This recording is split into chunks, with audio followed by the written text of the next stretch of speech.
That's right. Greetings, fellow armchair Imagineers. Tiki here. And, folks, the world of movies has been a little weird over the past calendar year or two. The thing that shall not be named happened in 2020. I feel like 2020 in itself is like a curse word, honestly.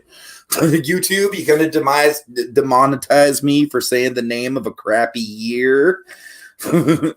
But folks, regardless, my end of 2020 list was very odd, very scattered. I mean, last year was just, let's face it, it was just a weird year for movies.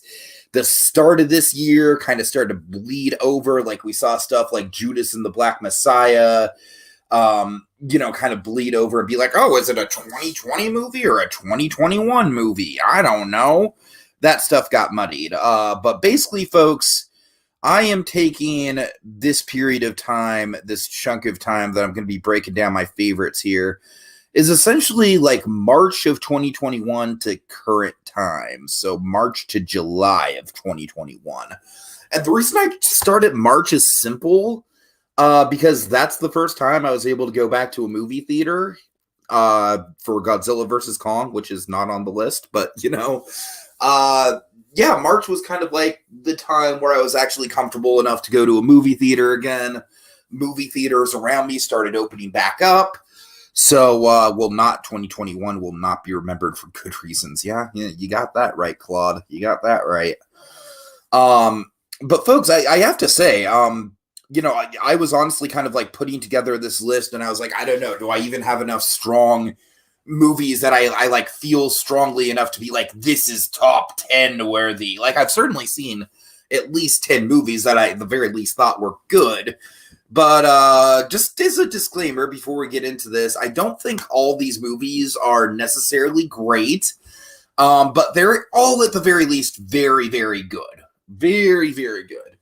And as we start getting into like the top 5, top 4, can pretty much guarantee you top 3, all the movies are pretty much going to be sticking around, maybe not at the top of my top 10 by the end of the year, but I cannot see a world where my top 3 does not at least stick into my top 10 in some way, shape, or form. So with that in mind, folks, I want to keep this video to about 20 minutes, roughly 25 minutes. So I'm not going to be spending very long on each individual film. But with that in mind, let's see. Do you think the Premier Access method for... yeah, Claude, I'm pretty sure we already got that confirmed. I'm pretty sure that Disney has said pretty definitively that after Jungle Cruise, we are not going to have that madness anymore. And my God, folks, with the streaming, I mean, it's been a weird year for that too, just because it's like it's hard to wrap your head around everything. But with that in mind, folks, let's just go ahead and start off the list. Number 10, I have Willy's Wonderland, the first of 2 Nicolas Cage appearances on the list so far this year. Can you guess what the other one is? Probably. Willy's Wonderland is not a great movie, but it's a super fun movie. I appreciate Willy's Wonderland as a great B-movie experience. It knows exactly what it wants to be. It completely wears its heart on its sleeve. And by heart, I mean just like influences, I guess. I don't know. It's not a great movie, but like I said, it's super fun. I actually watched this not with a live group, but I watched this with a group that was all streaming it together. And I had a blast, man, because we were all kind of like ripping into it, but at the same time, we appreciated it. I definitely give a lot of credit for the effects. The effects were done on a shoestring budget, and you can tell in some ways, but other times it is genuinely pretty captivating stuff. Nicolas Cage does not utter a single word of dialogue throughout the whole movie, which is very unconventional, especially for Nicolas Cage. And believe it or not, that performance is the more conventional of the 2 Nicolas Cage performances on my list. So, yeah. All right. So, moving on down the list here. And folks in the chat, of course, let me know what movies you have liked from this year and everything. I'll be happy to shout them out.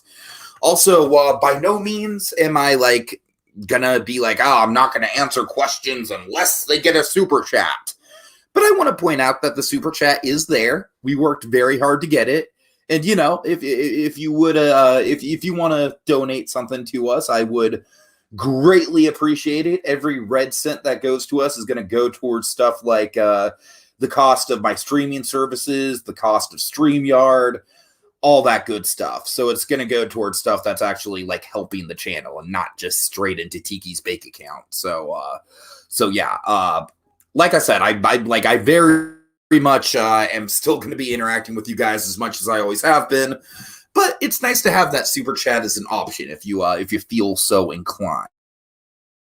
All right, so number 9 is Roadrunner, a film about Anthony Bourdain. Now, this movie is the follow-up to the It's a follow-up documentary from the director of Won't You Be My Neighbor. Not as strong as Won't You Be My Neighbor, but I honestly think this has like maybe even more to say than Won't You Be My Neighbor did.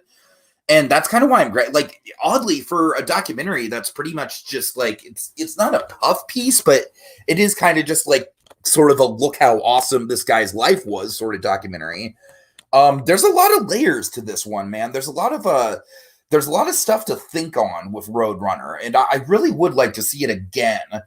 Just because I really did get it. The main thing I got into with Roadrunner was the struggle that Bourdain had between being a free spirit, being financially stable, and then, of course, being there for his kids. And that last thing was the real struggle of his life. The documentary gets into the allure of travel a lot, something I can very much relate to. And, it really just kind of like folds out a lot of different dimensions of this dude that a lot of people are familiar with. I very much remember Anthony Bourdain from back in the day on the Food Network. He was, he was very much the kind of like the rock star of the Food Network in a lot of ways, whereas a lot of the other chefs were just kind of like very family friendly fare. Anthony Bourdain, he had an edge to him. He had an edge, but he was also just a super duper kind and sympathetic and empathetic human being. And this documentary showcases all of the best and worst traits of him as a person. And like I said, I don't necessarily think it's as life-affirming as Won't You Be My Neighbor, but I don't necessarily think it goes in trying to be life-affirming. I think you kind of got to look at this movie as its own thing apart from something like Won't You Be My Neighbor. Just because I feel like Won't You Be My Neighbor, the main point of that one was just like, hey, look how great Fred Rogers is. We should be doing better. Why don't we have a Fred Rogers now? And with Roadrunner, honestly, I don't even really know what the main thesis of this movie is, just because it throws a lot at you about the man. I think the main thesis is probably something to do with his travel because of the title. But yeah, I mean, it's a lot to digest, but it's still very compelling at the same time. It definitely held my interest. So yeah, I definitely liked it a lot. I would highly recommend it if you get a chance to see it. All right, so moving right along to number 8. And I just closed the tab. I just accidentally closed the whole window. Oh my God, Tiki. Wow. Okay, hold on. Bear with me, folks. I'm sorry. Jesus. Oh, God. Sorry about this, folks. Now it's saying, like, okay, like, history. 10 tabs. Yes, restore all of the tabs. Not just some of them, all of them. Restore all the tabs. There you go. Sorry, folks. All right. Without further ado, here comes my number 8. Go ahead and throw it up on screen share. My number 8 is probably the most mainstream movie on my list. Zack Snyder's Justice League. And look, I am not generally speaking a comic book fan in the most devout sense of the word. Like, I'm a casual fan. I'm a dirty casual. I lean way more into Marvel than I do with DC, but even on the Marvel side of things, it's pretty rare for an MCU film to be in a top 10 of any given year outside of, like rare exceptions like the Guardians of the Galaxy movies. Zack Snyder's Justice League, I guarantee you it's not going to be on my top 10 of the year, but it is solid enough for me to put it on the top 10 of the first half of the year. I think honestly, the most interesting thing about this movie is the behind the scenes of it all. And like how you just got to sit back and wonder, like, okay, so Joss Whedon, this is like a Superman 2 situation here, folks. Like, Joss Whedon pretty much went in and he was like, okay, all the good stuff? I want that gone. because I don't know, Zack Snyder's Justice League, I was going in with like very, very, very small expectations. I really haven't liked much of anything that Zack Snyder has done as a filmmaker. But I gotta say, guys, this one kind of turned me around on him a little bit. I'm interested in what he's going to do next now. I do think of him as a little bit more of an auteur than I thought of him before this. I don't know. I really think something like Justice League is a great showcase for his strengths. And his strengths are obviously pretty much purely visual. But, the way that he treats the heroes like Greek gods, not something I was into in kind of like the theatrical version of the Snyderverse. But with Justice League, I don't know. There's something about it that it really does work. Even scenes that people kind of shit on, like the Aquaman scene where it's just the chant as he goes into the ocean. To tell you the truth, I kind of dig that scene just because, like, yeah, you don't really need it. But, like, it just gives you another piece of world building, another piece of atmosphere. And I don't know, man. Like, I really do feel like Snyder was kind of, like, right on the precipice of something really awesome here. And so because it's such an unconventional move for the studio to even allow this to happen and for it to come out just as well as it did, Zack Snyder's Justice League might not be my type of movie, but I can see it for the accomplishment it is. It's very much a love letter to fans to the fullest degree. And I can't even imagine, being one of those fans that were in the trenches with the, hashtag save the Snyder cut for years and the vindication you must have felt, because this is just cool for me, just based mostly on a curiosity point of view. All right, so with that in mind, let's switch it up to my number 7. My number 7 is the first of, I believe, at least 2, if not 3, A24 movies on the list. It's Zola. I'm not going to talk much about Zola just because this is going to be on my movie Memoirs next week for July.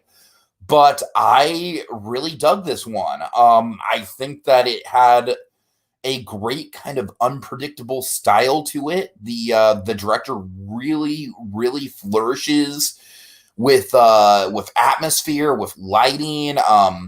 I think that Riley Keough's character is incredibly realistic. All I can say about Riley Keough's character is that she might seem over the top, but she is like a realistic kind of like over the top hot mess that I have very much encountered in my own life.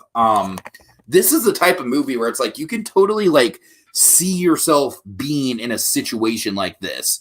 All it takes is like somebody that you trust more than you should bringing you down a bad road. I got to admit, I actually kind of have like some social paranoia about shit like this happening. Like not this particular situation, but like, I don't know, like I feel like I'm so desperate for people to like me and for people to be friends with me that I could easily be taken advantage of. But because I'm like aware that I could be easily taken advantage of, I feel like I probably say no to more shit than I should.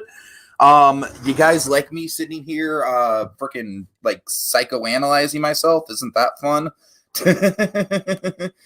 But this is a really, really solid movie. I think it kind of loses a little bit of steam towards the end, unfortunately, but I still think it's a solid A24 film. Really memorable performances. Not going to get Oscars or anything like that. I can pretty much guarantee it's probably not going to stick on my top 10 by the end of the year, but I still think it's definitely worth shouting out. Okay, so moving right along. Next up, we have Luca. Who doesn't love Luca? Who doesn't love Luca? Guys, I gotta say, Luca was honestly, it was one of the biggest kind of like underdog stories of the year for me, just as far as like, I was super worried about it. I was worried that everyone was just going to be like, oh, what the fuck is this fluff? Oh, Pixar, man. Pixar hasn't been good since Toy Story 3. And I'm sick of hearing that. Like, first of all, two of my all-time favorite Pixar movies came late in this decade, Inside Out and Coco. And then, also, I don't know. I just think that, Pixar might not be like the runaway hit machine they used to be, but I still feel like most of their films, outside of their franchise films, and I'm glad they're getting away from franchises, but most of their original work at least still feels vibrant, at least still feels original, even if you don't completely jive with it. And I didn't completely jive with Soul, so it's like, and I know there's other people that loved Soul but didn't completely vibe with Inside Out, and that's totally fine. I loved Inside Out but didn't vibe with Soul. So subjectivity and all that. What I love about Luca, though, is I love the response that Luca got from fans specifically, not from critics who were bitching about it being too simple. This is a movie made essentially by the fans and for the fans. I think the Miyazaki comparison is maybe a little bit hyperbolic, but I still think it is easily the most traditional, like, slice of life Pixar movie that they've ever done. And that's super refreshing. Not every Pixar movie has to be a goddamn existential crisis where we literally go to the void of human existence and back, folks. Like, Pixar's great at that kind of high concept storytelling, but not every Pixar movie has to be like that. Like, most people's favorite Pixar movie, or at least a movie that's in most people's top 3 or 4, is Ratatouille. And honestly, Luca probably has more in its DNA shared with Ratatouille than any other Pixar movie. I'm not saying it's as good as Ratatouille. God, no, I'm not saying that. But I'm saying it's cut from the same cloth, and I really, really appreciate that. On top of that, I totally get that it's not actually supposed to be an LGBT metaphor, but I am a fan of, I support people who don't have a lot of representation latching on to something and making it their own. And I think that's happening with Luca. The autism community got its hooks into Stitch, and I myself got a Stitch tattoo for that very reason, even though I'm sure Chris Sanders probably did not write that movie with autism coding in mind, but still, Stitch and Lilo are autism icons. And I feel like the same can be said with Luca when it comes to LGBT. And honestly, I think that's nothing short of awesome. I really do. I think I'm kind of stoked. I think it's a hell of a lot better representation than just like, oh, Josh Gad is going to kind of like awkwardly fawn over Gaston for the movie, and then he's going to awkwardly hold hands with a guy at the end. Yeah. No, I mean, just letting the characters be the characters and taking your own interpretations from there, that's the kind of shit I like to see. So honestly, like, the cultural osmosis of Luca is kind of why it's as high as it is, if I'm being completely fair, because it's far from the most ambitious or groundbreaking or anything when it comes to Pixar. But damn, is it a good slice of life. Okay, next up, I'm not going to spend a ton of time on this one because, once again, it's a movie Memoirs one. But my number 5 is Old. That's right. All the way up in the top 5, baby. Old is not a great movie. I'm just going to get that out right up front. But Old is a spectacular Shyamalan movie. And what I mean by that is that I feel like it kind of like represents the best of both worlds for Shyamalan. It's got genuinely some of his most intense and disturbing sequences, but it's also got genuinely some of his most fucking so bad it's hilarious, on the nose dialogue, weird character traits, weird storytelling, weird acting delivery. I mean, Ken Jeong is, or not Ken Jeong, I'm sorry. What's the guy's name? Glenn from The Walking Dead. I'm sorry. Why can't I? Stephen Young. I'm sorry. My God, is Stephen Young in this movie? I mean, that dude was literally just nominated for an Oscar, and then he turns around and delivers one of the most baffling Shyamalan performances this side of Wahlberg in The Happening. Like, I am not even kidding about that. But honestly, a lot of those so bad it's good qualities are why I kind of dig this movie so much.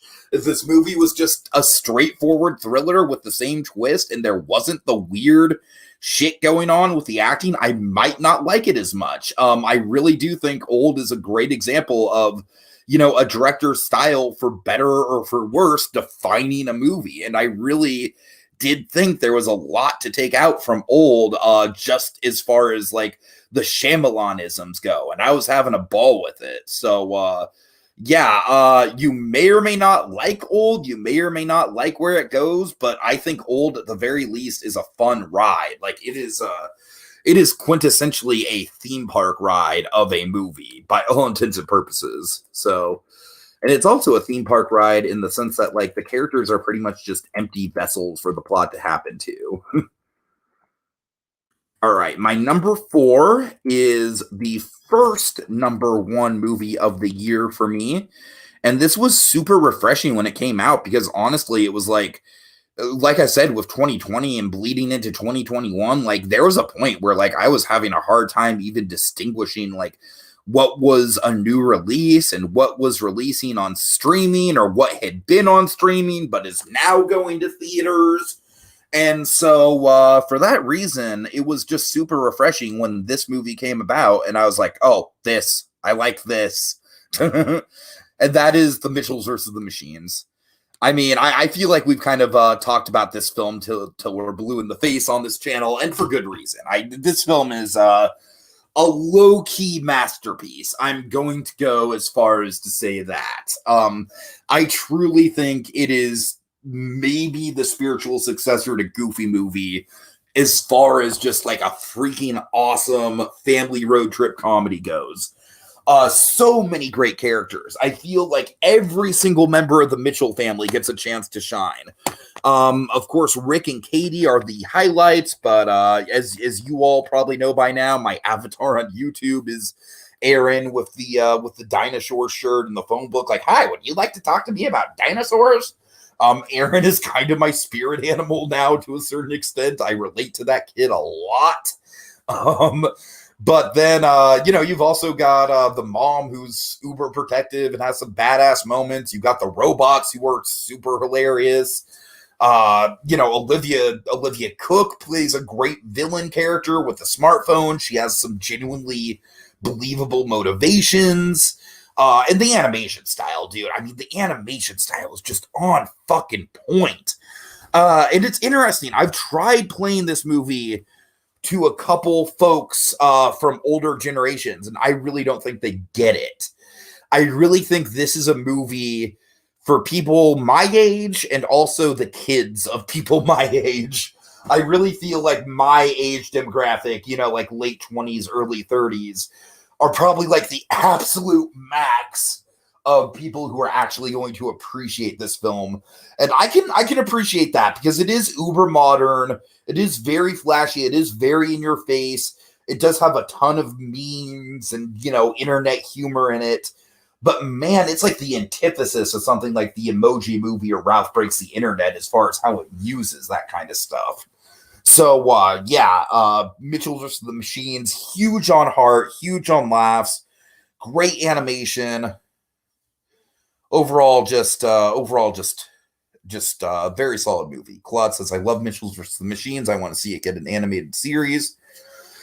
Yeah, for sure. I don't know if they would be able to hang on to that animation style for a full series. That'd be the main thing I'd be worried about with a Mitchell's or Machines series. Claude, what's the latest on Arlo, though? Arlo the Alligator Boy is definitely in my honorable mentions. Um, I didn't put it on the full list, even though I really, really love the songs in that movie. The songs in that movie are just total earworms.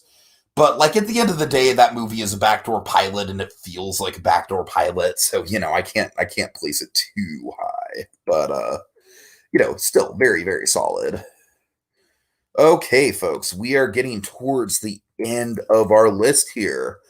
And at number 3, are all 3 of these movies I saw this month? I don't. No, one of them's from a little earlier. Okay, number 3. Where's my pig? Where's my fucking pig? All right. If you don't know that Nicolas Cage doesn't act like that in this movie, then yeah, congratulations, he doesn't. Pig is wonderful, man. Pig is absolutely fucking wonderful. I had such a great experience watching Pig. Pig and Old this weekend or last weekend, I should say. That was a wonderful double feature.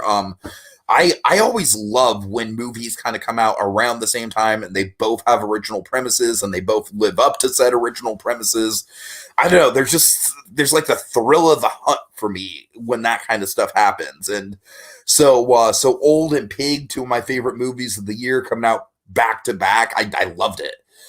Pig is obviously, like, with Old, I have kind of like, I like Old. Old is up there almost 50-50 because I think it's an effective thriller and because I think it's silly as hell.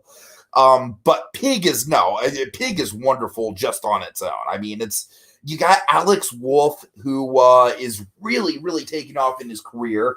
Again, someone from Old. So that was another thing, getting to see 2 Alex Wolff performances in 1 week. Alex Wolff really kind of he holds his own against Nicolas Cage, man. He does some great work here as like kind of like a cocky city slicker character whose demeanor kind of gets stripped away as the movie goes on. I don't want to give away too much about this movie other than the fact that, like, you can't go into this thing expecting John Wick with a pig. If you do, you're going to be disappointed. You can't go into this thing expecting Nicolas Cage to go all Mandy. If you do, you're going to be disappointed. But if you go into this thing just expecting just a really original, fresh story with, honestly, the best Nicolas Cage performance I've ever seen. I mean, I haven't seen a few of his pivotal ones. I haven't seen Leaving Las Vegas, for example. So by all means, he might not be quite as good in this movie as he was in something like Leaving Las Vegas. But I mean, by all intents and purposes, like, I would say, like, before this, the best Cage performance I'd seen was Matchstick Men. And I would say this absolutely outshines Matchstick Men. I mean, Cage just completely loses himself in this role. It is pretty spellbinding. All right, so I'm gonna kind of speed through these next 2, running a little longer than I wanted to. Okay, so I have talked until I am blue in the face about this next one. I'm just going to talk about it just a little bit more. Number 2, A Quiet Place Part 2. That's right. It's no longer number 1. It took me a while, man. I will say, like, Pig, A Quiet Place Part 2, and my number 1, they're practically interchangeable. I can almost guarantee you that all 3 of them will be on the end of the year list in some way, shape, or form. I don't think any of them are going to leave my mind anytime soon. Quiet Place Part 2, though, let's see. We have Elizabeth the Idiot. Hey there, Elizabeth. You're not an idiot. Let's see. Claude says, I Heart Arlo, the sequel TV series. Oh, August 27th. So it's not too far away. Thanks, Elizabeth. Thanks. It was a long time coming, man. It was a long time coming. But it will have 20. Okay. Yeah. I mean, I'm definitely going to check it out.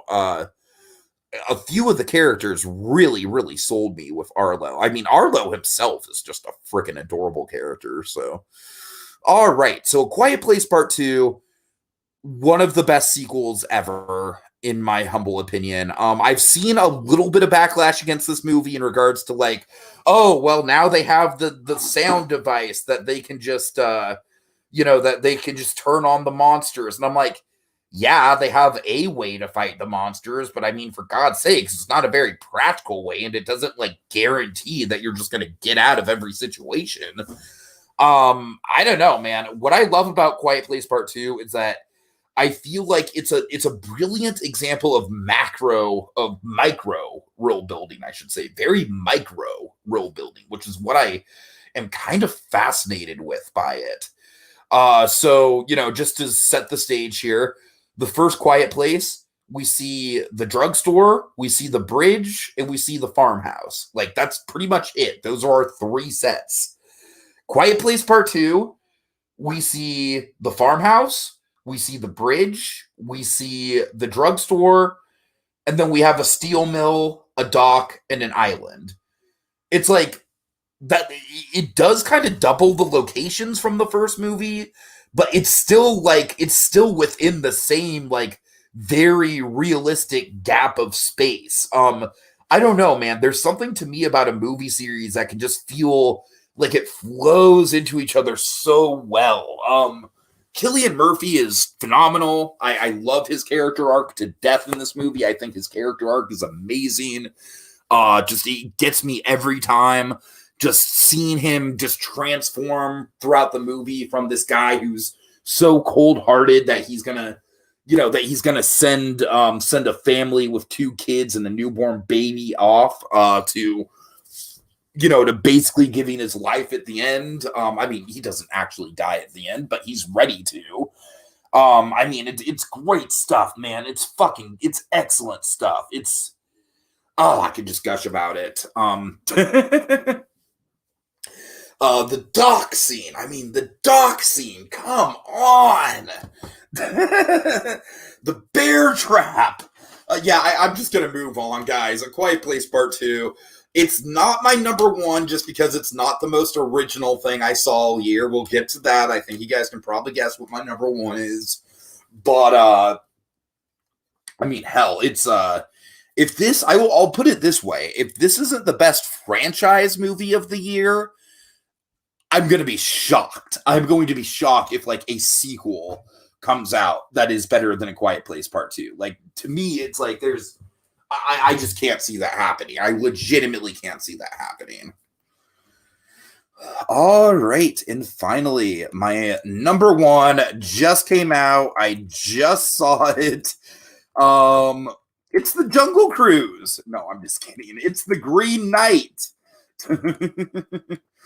I haven't seen The Jungle Cruise yet, so to be fair, I could really like the Jungle Cruise could have easily taken a Zack Snyder's Justice League spot. I have no idea how I'm gonna feel about The Jungle Cruise, but The Green Knight, I mean, it's not for everyone. I will say that right the hell now. When my dad walked out of the theater with me, his first question was like, "So did you get that?"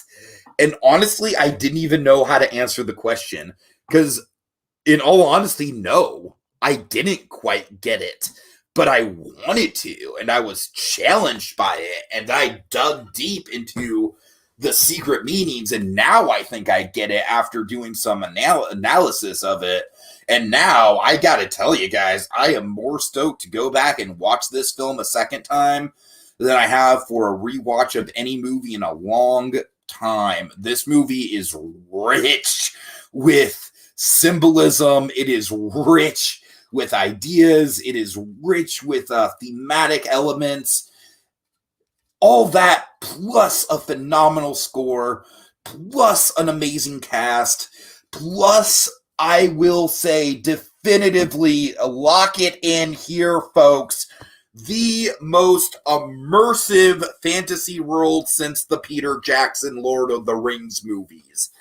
Hands fucking down. I don't say this lightly, the most immersive fantasy world on screen since Peter Jackson's Lord of the Rings. It's that good. That being said, it's a trip. Like, there's definitely some things about the film that I really just want to go back and watch and be like, okay, like, I kind of understand now what all that symbolism meant, and now I want to kind of go back and sort of reconstruct it again. Claude, Space Jam.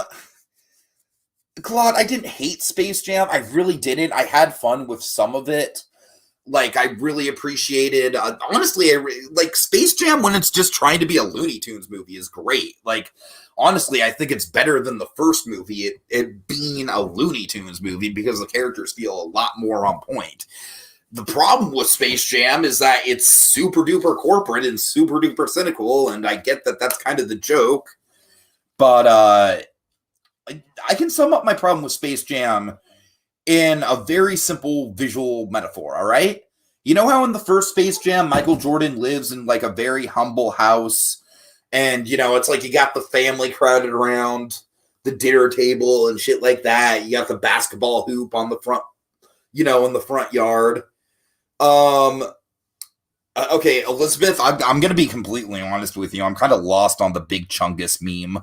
I mean, I thought it was a funny scene, but, like, I don't even really think I understand the meme, so I'm not the right person to be asking that. But yeah, so my point is that the original Space Jam, in spite of Michael Jordan being a huge star, you see him living a humble life. Space Jam: A New Legacy? Hell no, son! Like, freaking, oh god, LeBron be flexing, bro. Like, there is no way LeBron James gonna show up to this movie and fucking pretend that he's living in some rinky-dink suburban house, you know? And that right there, just the fact that, like, LeBron James and his family scenes, he is living in the lap of luxury, and we see him living in the lap of luxury. I mean, it's a small thing, but it really goes a long way towards just, like, I don't like you. Like, I will say that I love the Bugs Bunny Crazy Castle thing. I thought that was cool. But then, I just, frankly, throughout most of the movie, I was just kind of like, well, you're a dick, LeBron. Like, I kind of agree with Don Cheadle here. So, yeah, not the best movie. Better than I was expecting, though. I will give it that. I was expecting something a lot more unwatchable. This was very watchable. It just had a lot of problems. All right, folks, so that right there is my top 10 films of 2019, Jesus, of 2022, so 2021 so far.